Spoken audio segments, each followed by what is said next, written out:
দ্বিতীয় বড় চুক্তিটো বাদ দিয়ক প্ৰথম চুক্তিটো চানচুমা ডাঙৰীয়াই কৰিছে চানচুমা ডাঙৰীয়াই প্ৰথম চুক্তি কৰিছে ইয়াৰ পিছত আকৌ মানে 96ত আন্দোলন হৈছে তাৰ মানে তেখেতৰ চুক্তিটো 100% ৰাইজে মানি লোৱা নাই এতিয়াতো তেখেতে 90% হৈছে কিন্তু চানচুমা কুংগুৰ বসুমতাৰীয়ে 1993 যেটো চুক্তি কৰিছে এটো 100% ৰাইজে মানি লোৱা নাই আৰু তেখেতে এতিয়া নিলাজভাৱে এই কথাবিলাক লুকাই থৈ দিয়ে আৰু আজি তেখেতে পুনৰ যেটো মানে কামবিলাক কৰিবলৈ গৈছে 1993 যদি তেখেতে ভাল চুক্তি কৰিলেহেঁতেন এই সময়তে পুনৰ মানুহ আজি ইমানখিনি মানুহ মৃত্যু হ'ব লগা নহলেহেঁতেন গতিকে আজি চানচুমা কুংগুৰ বসুমতাৰীৰ চিন্তাধাৰাবিলাক বাস্তৱৰ লগত কোনো মিল নাই তেখেতে আজি এমপি হৈ নাথাকা কাৰণে আজি আন্দোলন কৰিবলৈ ওলাইছে কালি এমপি হৈ থাকিলে আকৌ আন্দোলন নোহোৱা হ'ব ইমান বছৰে এমপি আছিলে এমপি থকা সময়ত কিয় একো নকৰিলে এতিয়া এমপি নোহোৱা কাৰণে ৰাজনৈতিক স্বাৰ্থত এইবিলাক কৰিবলৈ ওলাইছে সক কোনোবাই কিবা ভাবি কিবা কৰিছে তাত আমাৰ ক'ব লগা নাই কিন্তু কথাটো হৈছে কি বড়োলেণ্ডত ৰাইজে কি বিচাৰিছে শান্তি বিচাৰিছে সম্প্ৰীতি আৰু ইয়াত নিৰাপত্তা বিচাৰিছে আৰু ৰাইজে এতিয়া শান্তি সম্প্ৰীতি আৰু নিৰাপত্তা পাবলৈ সক্ষম হৈছে আৰু যেটা তিনিটা একৰ্ড হৈ গ'ল এই তিনিটা একৰ্ডত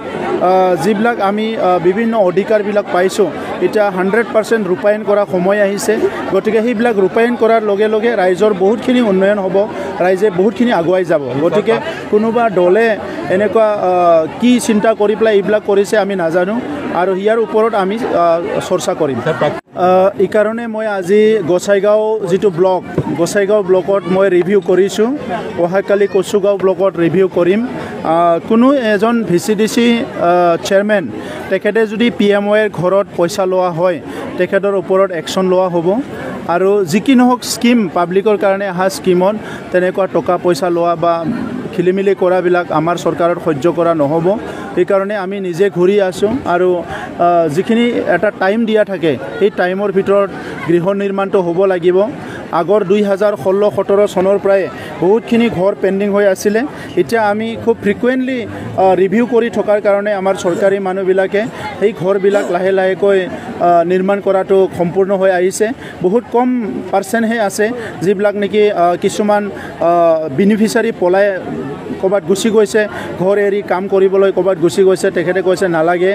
কিছুমানে তেনেকুৱাই মানে মাটিৰ কাৰণে প্ৰব্লেম হৈ আছিলে সেইবিলাকো আমি সলভ কৰিছোঁ গতিকে পিএমঅ'ৰ ঘৰৰ যিবিলাক প্ৰব্লেম 2022 চনৰ পিছত আৰু তেনেকুৱা কোনো সমস্যা নহ'ব বুলি মই আশা কৰিছোঁ আপুনি আজি ভুংকা ঘূৰি আহিলে ভুংকা ভিচিডিসি আৰু পানবাৰী ভিচিডিসিত কমেও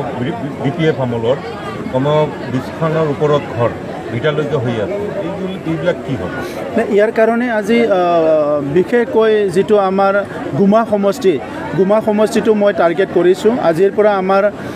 সকলো ইএম বিলাকৰ সমষ্টি তোৰ এটা প্ৰগ্ৰাম আৰম্ভ কৰিছে এইটো সেপ্টেম্বৰ 20 লৈকে চলিব যেটো পানবাৰী ভিচিডিসি বা গুমা আপোনাৰ ভুংকা এই অঞ্চলবিলাকত যিবিলাক ঘৰ হোৱা নাই সেইবিলাক মই নোট কৰিবলৈ দিছোঁ আৰু এইটো ঘৰ নোহোৱাৰ কোনো কাৰণ নাই যি কাৰণতে নহওক কিয়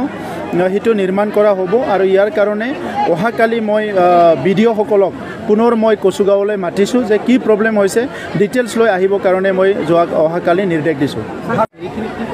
15খন নহয় বহুতখিনি স্কুল আছে আমাৰ প্ৰভিঞ্চিয়েলাইজ কৰিবৰ কাৰণে আৰু সেইটো বিটিআৰ চুক্তিৰ দ্বাৰা যেটো চুক্তিটো চানচুমা কুংগুৰ বসুমতাৰীয়ে মানে ভাল চুক্তি নহয় বুলি কৈছে এই চুক্তিৰ দ্বাৰা আমাৰ বিদ্যালয়বিলাকে